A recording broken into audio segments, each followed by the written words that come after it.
بحديث نسمو وبآية ننشر في الأكوان هداية. الحمد لله. السلام عليكم. அன்பிற்குரியவர்களே, 2 சஜ்தாவுக்கு மத்தியில் உள்ள இருப்பில் அல்லாஹும்ம ஃபிர்லி வர்ஹம்னி வஜ்புர்னி வஹ்தினி வர்சுக்னி என்று கூறக்கூடிய இந்த சிறப்பான வார்த்தைகள் திர்மிதியிலே இடம்பெற்றிருக்கிறது. அப்துல்லாஹ் இப்னு அப்பாஸ் ரலியல்லாஹு அன்ஹுமா அவர்கள் ரிவாயத்து செய்கின்றார்கள்.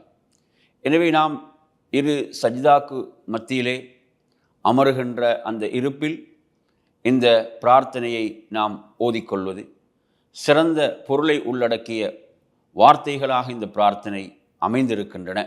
அல்லாஹ்விடத்தில் மன்னிப்பையும் அவனது அருளையும் அவனிடத்தில் ரிஸ்கையும் இவ்வாறு பல சிறந்த விடயங்களை உள்ளடக்கிய ஒரு பிரார்த்தனையாக இந்த பிரார்த்தனை இருந்து கொண்டிருக்கிறது.